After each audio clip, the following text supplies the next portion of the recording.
warahmatullahi wabarakatuh. Alhamdulillahirrahmanirrahim. Wassalamualaikum warahmatullahi wabarakatuh. Saya Dondy Tan mengajak para pemirsa untuk mampir, simak, dan like, share, dan subscribe channel Yuk Ngaji Yuk ya. Betul ya? Yuk Ngaji Yuk. Nah ya, tolong silakan like, share, dan subscribe. Mudah-mudahan channel ini bermanfaat buat para pemirsa. Insya Allah kita semuanya dilindungi dan dirahmati Allah. Amin ya rabbal alamin.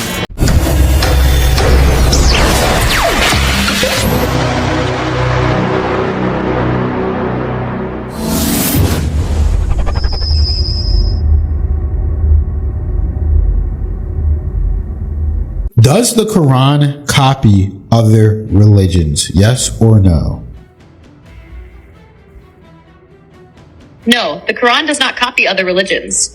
It acknowledges the shared history with Judaism and Christianity, as all three are Abrahamic religions.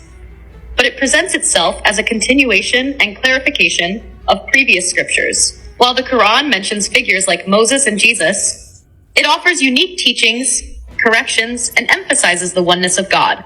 Muslims believe the Quran is a direct revelation from God to Prophet Muhammad, not a copy of earlier texts. Let me know if you'd like to dive deeper into this. So, why did the Bible and these other texts in the Quranic perspective need correcting?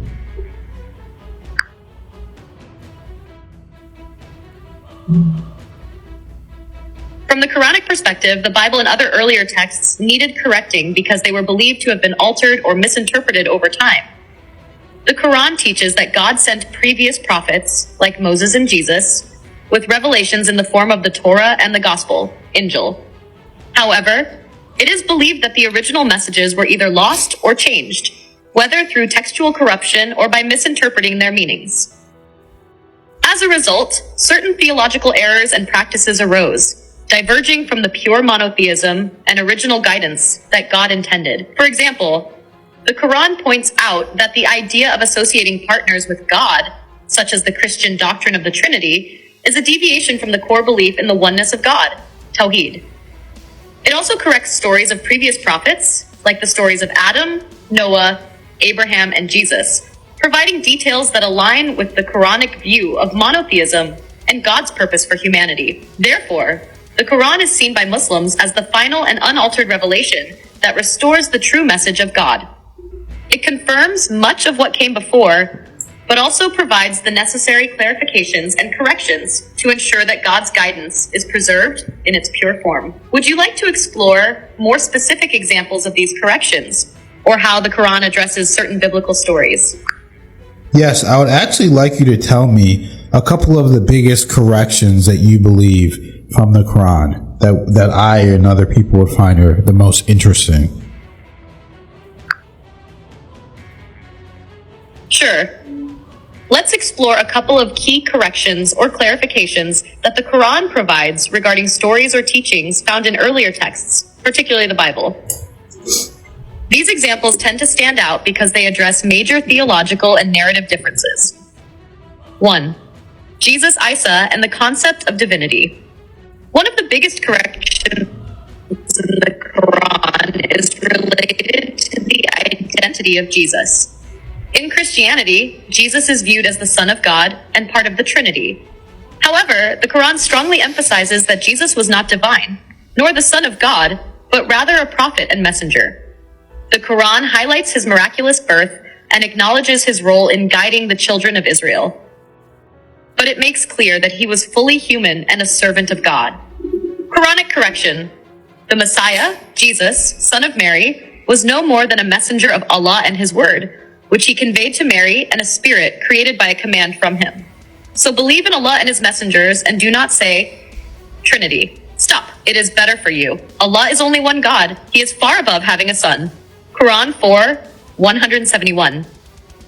The Quran aims to correct what it views as the misconception of associating partners with God and reasserts the belief in strict monotheism, Tawheed. 2. The story of Abraham and his son's sacrifice. Another key difference is the story of Abraham's sacrifice. In the Bible, it is widely accepted in Christian and Jewish traditions that Abraham was commanded to sacrifice his son Isaac. The Quran, however, does not explicitly name the son. While many Islamic scholars believe the son was Ismail, the Quran focuses more on Abraham's obedience to God and the willingness of his son to be sacrificed. Quranic correction. The Quran recounts the story as follows. Then when the boy reached the age to work with him, Abraham said, "O my dear son, I have seen in a dream that I must sacrifice you. So tell me what you think." He replied, "O my dear father, do as you are commanded. God willing, you will find me steadfast." Quran 37:1 or 2. This correction places emphasis on the idea that the son willingly accepted God's command, showing both Abraham and his son's submission to God's will, which is central to Islam's meaning, submission to God. 3. The crucifixion of Jesus. One of the most significant differences is the Quran's rejection of the crucifixion. While the Bible teaches that Jesus was crucified and resurrected, the Quran denies that he was killed on the cross. It states that Jesus was not crucified, but that it only appeared so to the people, and God raised him up instead. Quranic correction. And for their saying, "Indeed, we have killed the Messiah, Jesus, the son of Mary, the messenger of Allah. And they did not kill him, nor did they crucify him. But another was made to resemble him to them." And indeed, those who differ over it are in doubt about it. They have no knowledge of it, except the following of assumption, and they did not kill him for certain. Quran 4:157.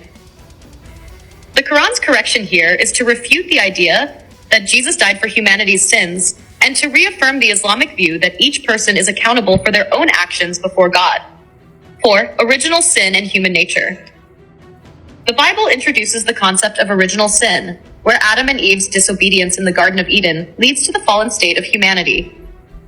In Christianity, this concept often leads to the belief that all humans are born with sin that must be redeemed. The Quran takes a different stance. While it acknowledges Adam and Eve's disobedience, it teaches that after they sinned, they sought God's forgiveness and were forgiven. There is no concept of inherited sin. Instead, each person is born in a state of purity, fitra, Quranic correction. Then Adam... Wow. That's, you know what? My favorite thing was the story of Abraham and the son. Yeah. Because I remember even whenever I was a kid, I was listening to it and, we're learning about it in Bible, in the, Bible study in church. And they're telling you like, hey, God said to sacrifice his son. And this is how I was told the story. Like he was like, had the son like type, like bent over about to, murder him right then and there. Like, yo, he's about to do it. And then God stopped him like, yo, stop. Now I know you're about it. So, you don't have to do it anymore. That's how I was, told. Is that how you were told the story? For some reason, that story, I don't really remember learning about it. You don't remember learning about I'm that? sure I did, but it's really not in my memory. Like, I don't know that story very well, to be honest with you. Something like God blesses something that he would sacrifice his only son. I know like Cain and Abel. No, this was like he was going to sacrifice his only son. And it's so... I don't want to say weird, but it's like I don't know, like I get like this like tingling feeling whenever we talk about it, the Quran and all that, because it really is like it just makes more sense. You know what I'm saying? Yeah. Like what makes more sense? God said, "Hey, murder your son," and then you go and kill him, and then God's like, "No." Or it makes more sense that he said, "Hey, I had a dream that I should sacrifice you," and both him and the son both, subservient to God, are like, hey, if that's what God said, you got to do what you got to do. I'll be all right. Because it takes a real soldier to look at that and be like, I'll be okay.